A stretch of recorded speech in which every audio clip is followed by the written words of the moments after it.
Welcome to tonight's edition of Resource PNG.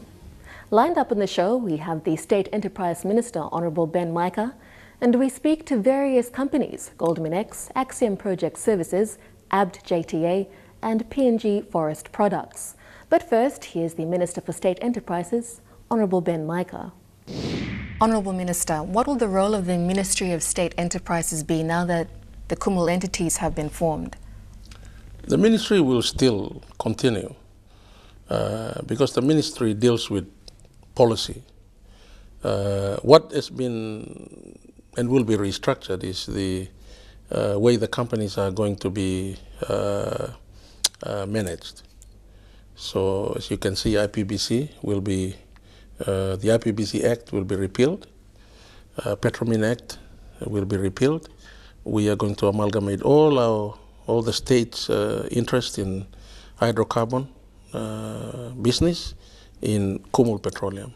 All our interests in the mineral sector will be in Kumul Mineral Holdings, and the current state-owned companies will all be amalgamated under an holding company called Kumul Holdings Limited. So it's only a structure of control and management, but the ministry will still be there. It was reported in the Post-Courier that a Sydney company called Energy World is taking over some of PNG Power's facilities. On what basis are they getting involved with PNG Power, and what processes were followed before they were awarded the contract? PNG Power was given an instruction by myself to tender to private companies the provision of power in the main centers, including Port Moresby and Lae, because of power outages and increasing demand for power. And PNG Power does not have funds at the moment to outlay in its capital development to provide that additional requirements for power. So instructions were given to them to put out investment for expression of interest to be called. Energy World, together with other companies, tendered, and a process of selection was done within the company, referred to the board, and the board selected Energy World to be the first independent power provider for the city of Port Moresby. Minister, is it true that Tony Corey resigned because the government dealt with Energy World? Tony Corey resigned on his own, in his own decision, when he was having discussions with the managing director for PNG Power. He advised the MD that he was going to resign, and the MD asked him to resign. I don't believe he himself stated that it has nothing to do with pressure or anything. I definitely did not exert any pressure on him to resign. So it was on his own terms? It was on his own terms. IPBC recently instituted an investigation into the CEO of PNG Ports following complaints from landowners in Lae. Can you give us a background on what is happening? The issue in Lae came about as a result of a modernization program that PNG Power is undergoing, essentially because of modern technologies that are being brought onto ports all over the world that enables cargo to be moved much faster. For example, rather than a forklift lifting 2 containers, you have this gantry system that moves 20 containers in one go. So PNG Power put out PNG Ports put out expression of interest for companies to bid for, how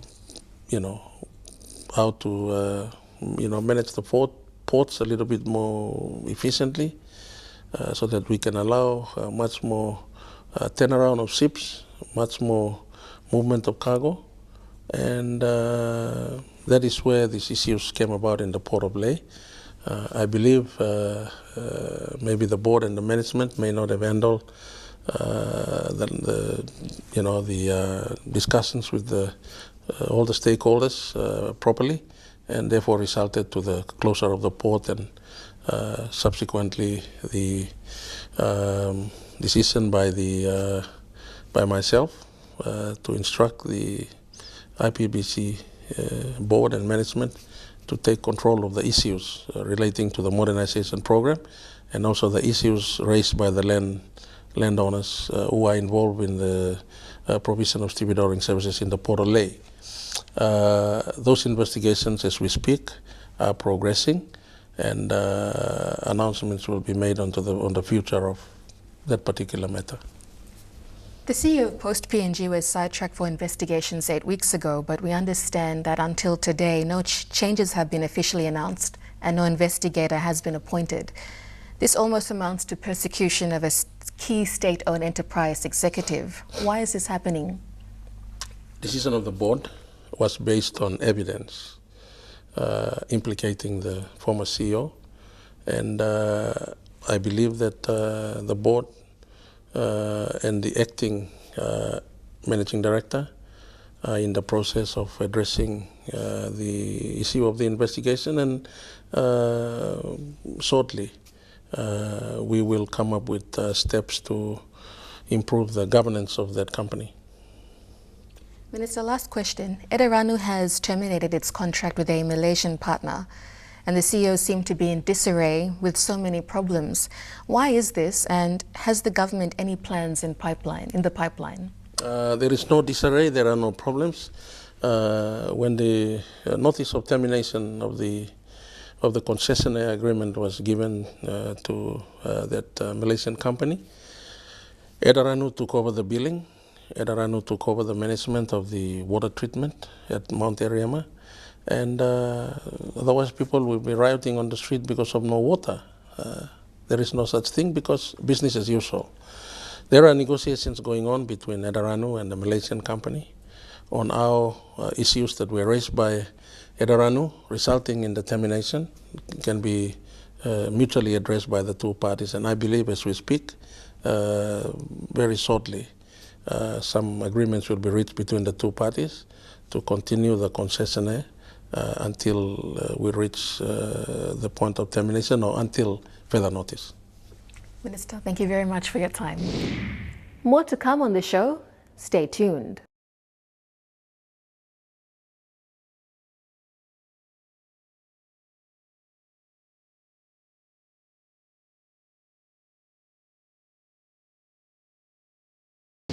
Goldminex Resources Limited is a mineral exploration company working towards discovering large-scale gold, copper and nickel deposits.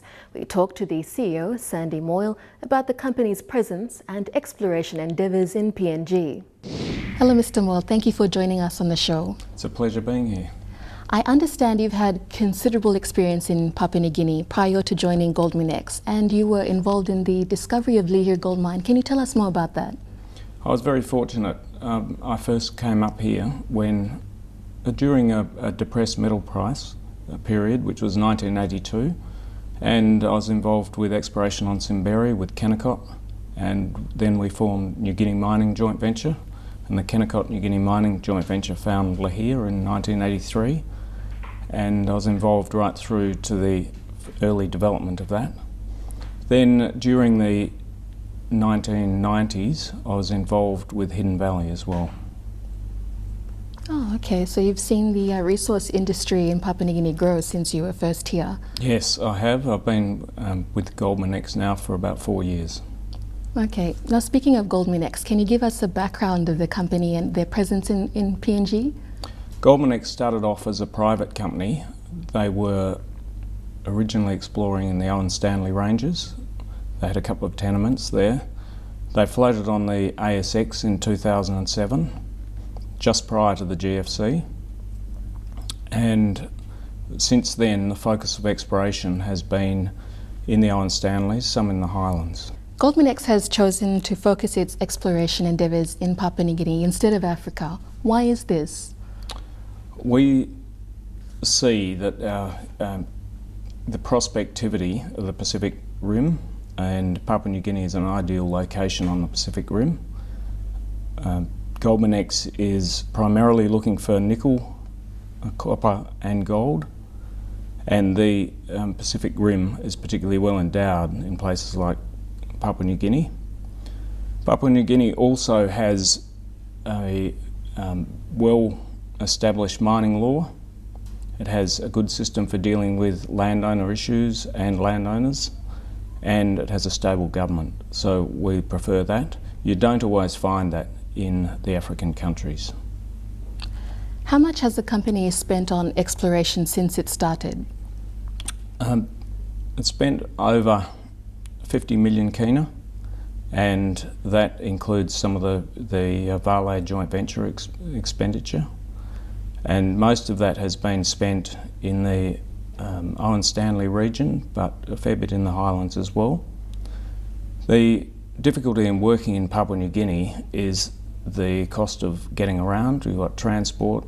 We've spent considerable amount on helicopters, also on personnel and geophysical surveys and drilling. They're our major expenditure categories. Okay. The company started with high expectations and higher share prices in the earlier years, then it had a dramatic downward turn. Can you explain some of the problems and issues that were surrounding that issue? Goldman X was very fortunate. They ended up by floating just prior to the GFC, and it was at a time when nickel was extremely buoyant. Their key focus in exploration when they were floating the company was nickel, and they had some very high grades at the time, up to 49%. So the market was very keen to get in on the stock, and then subsequently they were able to raise further capital. Since then we've had the GFC, and that made everyone step back and think about where they'd be going, and made it much tougher, particularly on junior explorers. Then the targets, a lot of the targets were advanced further through exploration, but there wasn't a lot of drilling going on. The market wasn't particularly happy with the delays of the drilling, and there were some changes in management around that time. The drilling of some of the tenements was drilling of some of the targets within the tenements was encouraging. Others, the results weren't outstanding, but the intercepts were very good. And so I think the market then started to look at Goldman X in a different light. They could see that we had plenty of potential there, but we didn't have a deposit in hand. You talked a bit about how the market was unfavourable at the time. Can you predict when shareholders can expect a good return from their shares? That's a very interesting question. We, in the exploration game, can never predict when we're going to have a major strike. A couple of good examples are Lihir and Porgera. Now, Lihir we found in the first year of exploring in PNG again. Porgera, exploration started in the 1930s, and it didn't become a viable deposit until Zone 7, which is a narrow high-grade gold zone, was discovered in the late 1980s, and suddenly the whole scenario changed for them. So that was 50 years of exploration, and I certainly can't predict whether we're going to see massive returns to shareholders within the next year or so, but we would like to think we can achieve it. Okay. More with Sandy Moyle after the break.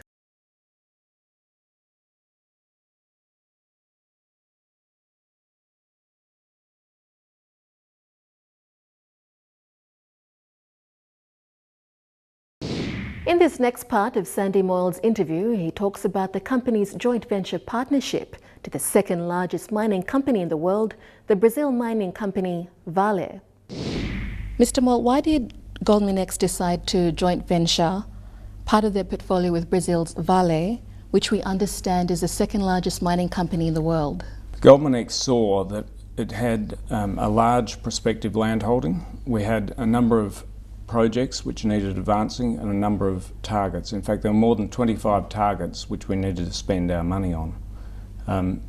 It is costly to explore in Papua New Guinea, and we did not think that we should be putting all our money into a couple of projects, and so we decided that we would diversify our risk a little, bring in a major. We didn't look at attracting a junior. We wanted to bring in a major who was going to work with us, and when we looked at a couple, Vale put up the most favourable terms, and then subsequently we've worked as a very close team. They can offer expertise that we can't offer, and we have extremely good on-ground experience and a very good logistical team in Port Moresby, and between the two of us we do our exploration thoroughly and make decisive decisions on our targets and projects.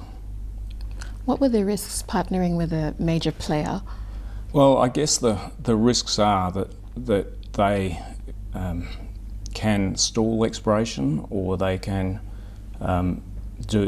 go off on a tangent which suits them. But we do not see that with Vale. We find them very good to work with, and our general goals are pretty similar. They have bigger hurdles than what we do, and therefore it's a great fit for a junior to work with a major, because a major will have the finance when we make a big discovery, but they won't be interested in the small ones, and a junior can pick up on the small discoveries. What were the terms of the joint venture agreement signed in 2011? We were fairly particular about the terms. They agreed to earn in to 51% of our 7 tenements. We retained several tenements outside of the agreement so that we could operate in our own right. And the minimum spend was $5 million per year. So we knew we were going to have a good spend rate. We knew that they wouldn't earn an interest until they reached the $20 million. And it also allowed us to retain our interest in nickel over the joint venture area, which was quite a coup, because they are actually the world's second biggest nickel producer, but their chief goal is copper and then gold. It also allowed us to retain the right to explore in our small targets in our own right while the joint venture was in place, and that's quite important for us, because if we see something that we would like to pursue 100% in our own right, we can. Vale then had the right to farm back into those projects if at a later date at a price.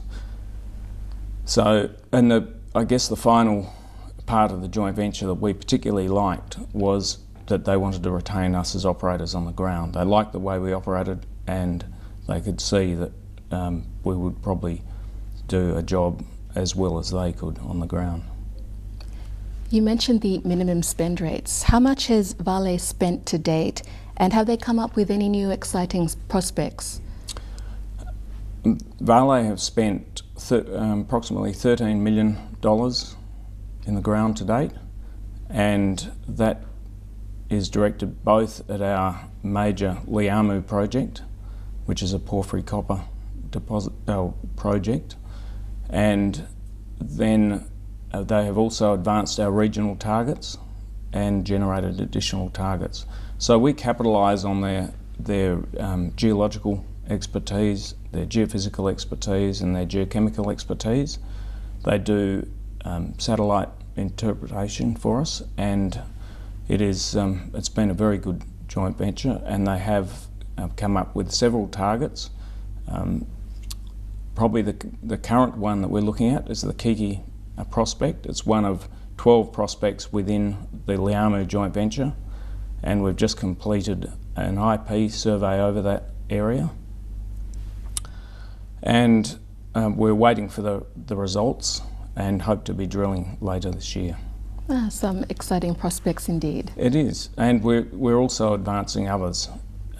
So I think without them, we definitely would have been in a much slower path than what we are at the moment. Can you give us an update on projects Goldman X is undertaking on its own outside of its joint venture? Yeah, we have two key 100% held portfolios. The nickel is one, and that the nickel consists of hydrothermal sulfide nickel. We have an area called the Kaveri area, which is a abducted ophiolite, and it has sulfide nickel mineralisation up to 49% nickel in rock chip samples. That's very high. It's shear hosted and is quite difficult to find. However, we see good potential for finding a resource there, which will be economic. That is one area, plus we have 100% rights over the whole of the belt, so we could expand it, but it is quite expensive to explore there. The second 100% held portfolio consists of two key tenements, one to the south of our joint venture area, and that area is known as Murray River, and the two key prospects we've been exploring down there, EL River and Goada River, have returned encouraging results as well. They look attractive for possible gold and copper porphyry targets. And then the other tenement is situated to the north of our joint venture tenements, and that's actually north of Popondetta. We extend over a very large area, 250 kilometres in strike length or in distance. And the area to the north is situated adjacent to the Gira goldfield. Gira was a historic goldfield found in the late 1800s, and then it was explored. It was mined then, but hasn't been explored extensively since. There are a few exploration companies up there, and we see that area particularly has particularly high potential for gold, epithermal gold, and porphyry copper gold projects. Thank you, Mr. Moyle. It's been a pleasure having you on the show. It's been a pleasure being here. We join Axiom after the break.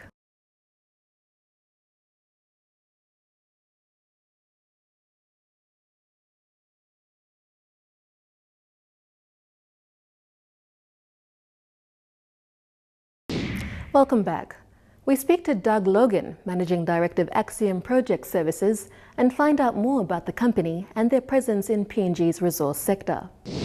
Thank you for joining us. We are here with Doug Logan, who is the Managing Director of Axiom Project Services. Thank you for being with us. Thank you. So, tell us a little bit about Axiom Project Services. We're a small consultancy company, mainly specialising in project services. Those would involve project management, project planning, project estimating, sort of working with people trying to develop projects right through the life cycle of a project. We'll come and help people with early studies on projects, and then once that study might set up a baseline, we'll come back and help manage that projects sort of track against what they're supposed to do. So we'd call that project controls, but we also have people in our organisation that do project management on top of that. Just about projects, is it every kind of project, any kind? What kind of specialised projects are you looking at? Most of our business at the moment is projects in the mining and minerals sort of sector. We have done work before on infrastructure projects and I guess small power supply projects, that sort of thing. The work we do is not specific to the mining industry. It can be applied elsewhere. That's just that at the moment, I guess a lot of the demand for our sort of services are in the mining industry. That's what's been booming recently, and that's what we've been involved with. So what has your experience been with your company in Papua New Guinea, obviously in the mining industry? Yeah, we've been operating here for the past 2 or 3 years with a couple of clients here, and a lot of the principals in our business have worked in Papua New Guinea over the last 30 years. So we've been operating a business for about 8 years, and I guess we've had the opportunity to use our previous experience in PNG to sort of build that business and start to work back here again.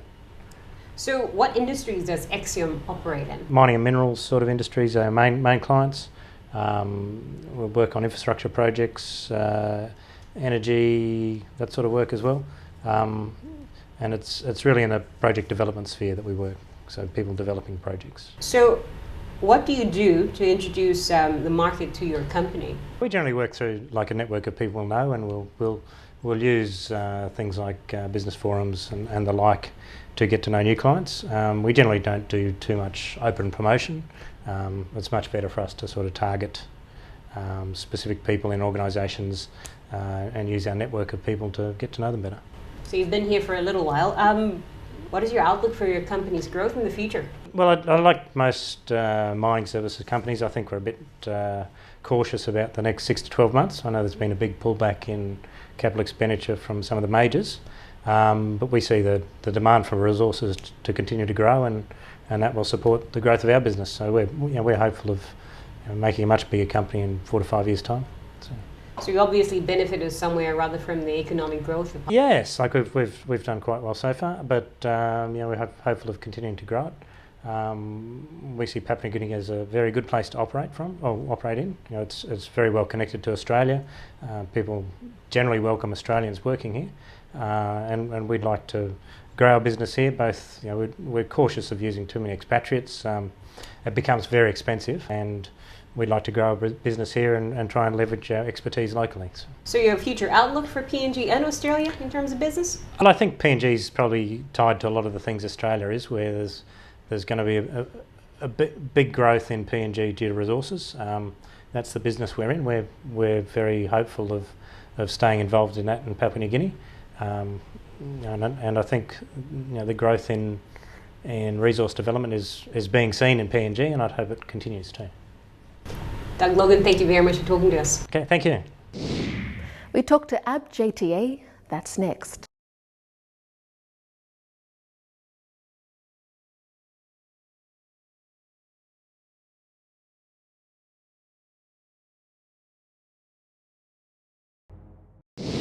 A relatively new company to PNG, ABJTA is working to assist the PNG government strengthen the health sector. We now join Anya Geno in an interview with the General Manager of Operations of ABJTA, Jeff Scull. I have with me Jeff Scull, General Manager Operations of ABJTA. Welcome, Jeff. Thank you, Anya. Jeff, give us a brief history of your company in PNG. Who is ABJTA? Well, ABJTA is actually a new entity in PNG, but our original company, JTA International, started work here back in 1999 when we were engaged through the Australian government to implement the then health program in partnership with the Papua New Guinean government, and we've done that continually to now, and we will continue to do that for another 3 or 4 years as we're contracted to. Right. So in January this year, we were bought by an American health service development company, Apt Associates, and they're our parent company now. They're a global health provider, research and implementation company in about 40 countries across the globe. Right. And how big are you here? How many staff? In Papua New Guinea, we have about 250 staff. We've got 2 offices here in Moresby, teams across the provinces in our aid program, but also particularly in Western Province and New Ireland, in Moresby, all associated with our resource sector activities. Right. I was going to ask you, what is your involvement in the resource sector? Well, we tend to work with the resource sector in a variety of ways, from their early feasibility planning and so forth. We undertake health impact assessments. We've just completed one of those. We're in the process of completing one around the Wafi Golpu site. And that's where we look at the status of the health of the population within the immediate area. So we end up with a baseline for that operator, and it's part of their due diligence. So going forward, they can look at any changes, any risks, mitigate against those risks, and then go back over time and look at ensuring that there's effective health programs to support that population. Do you find there's much data available, or do you generally have to do much of your research from the ground up? A lot of the research from the ground up, and there is a national health information system, but sadly it is limited in its capacity. Across the country, the actual submission of that data is somewhat limited, and one of our programs, for instance, which I can talk about later on the North Fly, we've done a lot of work in improving that data so that we're getting good solid information to plan and implement our programs. Can you give specific examples of where APT JTA is operating at the moment? Yeah, sure, Anya. Probably our flagship program is in the North Fly district of Western Province. We have a long association with Octedi up there. We ran the Tabooble Hospital for many years and only recently handed it over to Divine Word University as part of the Tabooble Futures program. But we continue to implement a broad North Fly Health Service Development program. It's a 25 million kina commitment by Octedi Mining Limited to support health services right across the North Fly district. So we work in partnership with the existing providers, the district government, Evangelical Church of Papua New Guinea and the Catholic Church, and we're looking at all facets of health across that district. So we're looking at the enabling components, trying to ensure that there's drugs and pharmaceuticals available at each health facility, ensuring that the facilities have a level of infrastructure that the staff can operate in, that those staff are actually well trained and can deliver services in line with national standards. And above all, in an environment like North Fly, we're about reaching the communities. Because obviously a wide geographical area, very dispersed population of around 80,000 people, and it's important that we get those services out to the people. And I'm happy to say we've been very successful. So since 2009 when it started, the department, as I said, have an information system and we use that as part of our monitoring and evaluation. One of those indicators is the amount of time we get a health professional to the people, in particular to the children. So an indicator is outreach clinics per 1,000 children under the age of 5. Right. So when we started, that indicator sat at around 12 or 14. We're pleased to say last year it was 46 times as an indicator. And as a result of that, outcome indicators like the immunisation levels of children, so the number of children that are being immunised is now sitting at 75% and has done for the last 2 years. We're eagerly awaiting 2012 data to see where we got to, but 2011, 2010, 75%. If you compare that to our national average, which sadly sits at 51%. So, and I know from the National Department of Health, they're striving to bring that up, and they have a target of around 98%, and I think everyone's supportive of that target and the need to improve, and we're pleased that we're making our contribution on North Fly. So a lot of benefits for the people of the North Fly, by the sounds of it.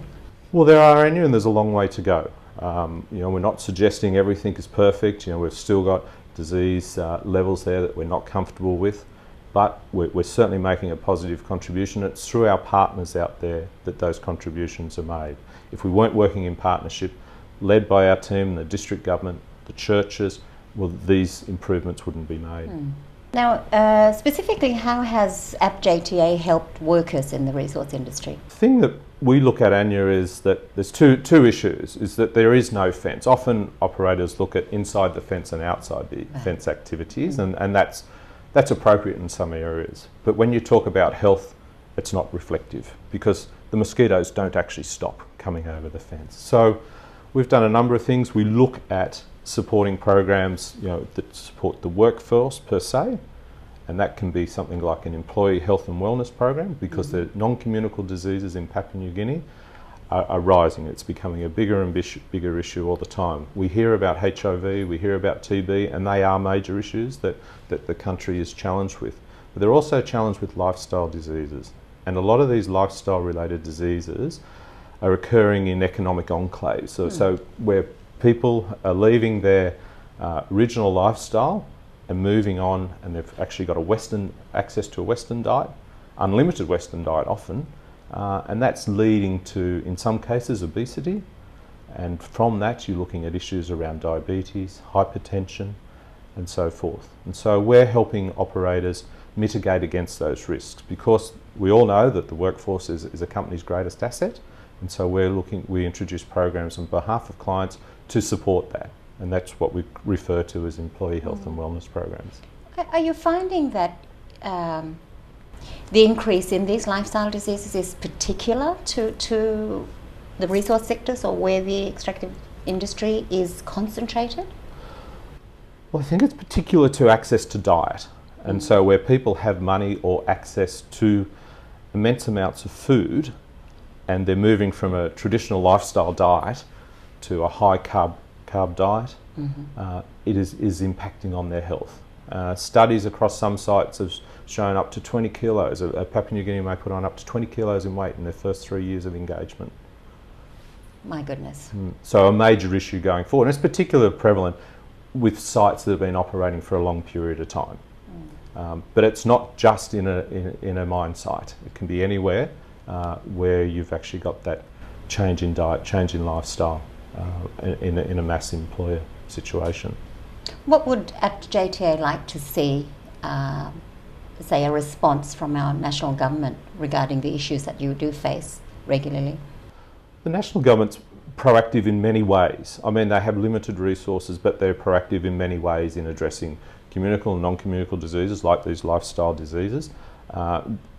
The donors are actually very proactive as well, and they're looking to work with partnership with the resource sector and other operators within PNG so that there's a collective approach to tackling these issues. I don't think anyone thinks that they can do it alone. We need to work in partnership and we need to have that collaborative approach. And I think what is important in that is that the National Department of Health take the lead, set the parameter, understand, each and every person understands their role, and we work together to try and address that. Right. Where would you like to see the company in the future? APT JTA, we're certainly committed to Papua New Guinea. As I said, we've been here since 1999. We work with a broad array of clients now in the resource sector. Obviously, any company, we're always looking to grow. But what we look for is that, you know, the population of Papua New Guinea, the health indicators, they all start improving, and that we can continue to make our contribution. We make that contribution through the National Department of Health and our role in the program there, or through the resource sector or any other client that engages us. So our long-term vision, I suppose, is certainly a healthy and happy community in Papua New Guinea. Commendable work, Jeff. Thank you for your time today. Thank you, Anna. Jeff Scow, the General Manager Operations for APT JTA. A company that started with alluvial gold mining, but now a leading timber and plywood producer. That's next. Stay tuned.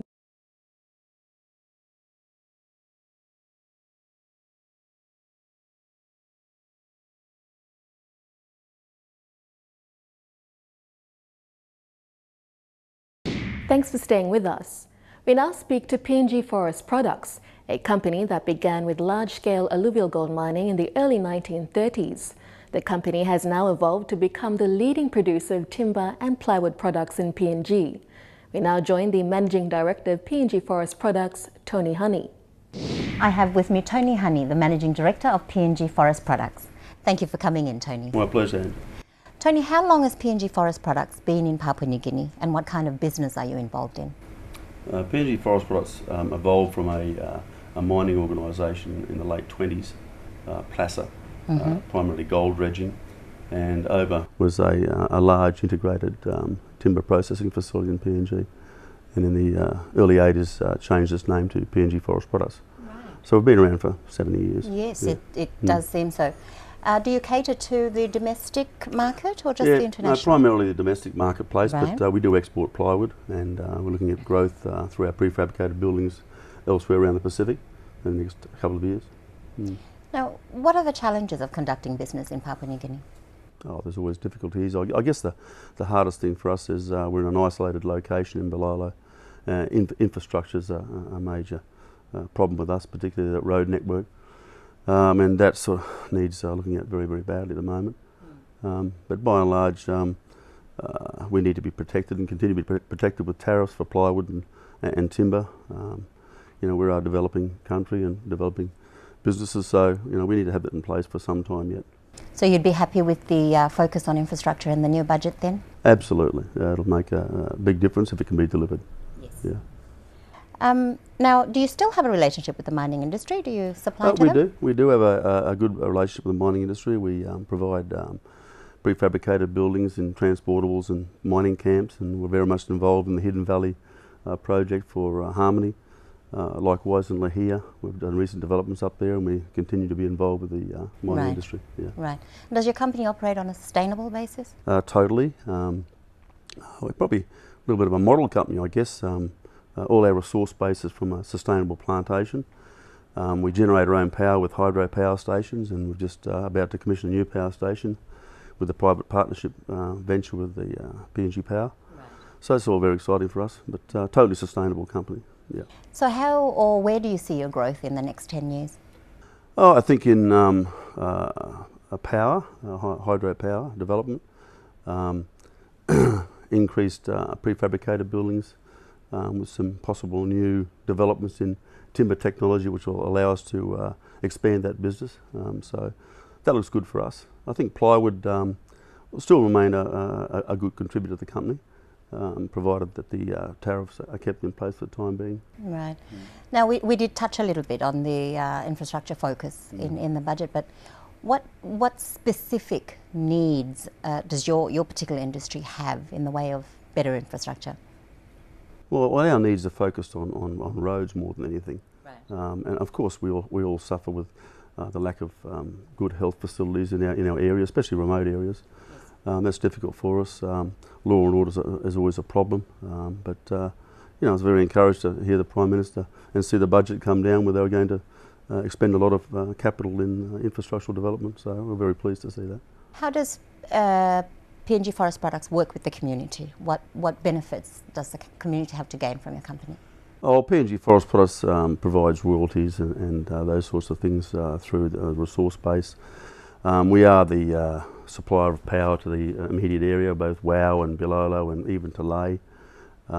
We provide assistance through town water supplies, all those sorts of things that we're very much involved with the community administration. Yeah. Right. That's obviously a long-standing relationship with the communities that you're involved in. Very long-standing. Mediators in many respects with disputes between ethnic groups and things like that. So, yeah, we're a big part of the immediate area in Bilolo. What do you think about the increase in tariffs on imported plywood in the budget? I think it's a very good thing. In fact, it wasn't high enough. Would have liked to have. We were pushing for about 80%. It's really come about. We're not totally opposed to the removal of tariffs, but there's got to be time properly. And I think there's got to be consultation with, I guess, all industries that are protected by tariffs, and perhaps put target timeframes for reductions. Don't just unilaterally go out and just take it away. Right. Because it would be devastating would have been devastating to our company, and of course the strengthening Kina has always offsets the tariff, and that's been a major problem for us. But no, it's certainly pleasing to see an increase, although it's not quite enough. You would have liked to have seen more? I would have, yes. Tony, thank you for your time today. My pleasure, Andrew. That was Tony Honey, the Managing Director of PNG Forest Products. That ends another edition of Resource PNG. For any comments or queries, do email us on this address, resourcepng@mtv.com.pg. But to find out more, check MTV online, that's www.mtv.com.pg, and go to our Resource PNG page. Until another edition of Resource PNG, have a pleasant evening.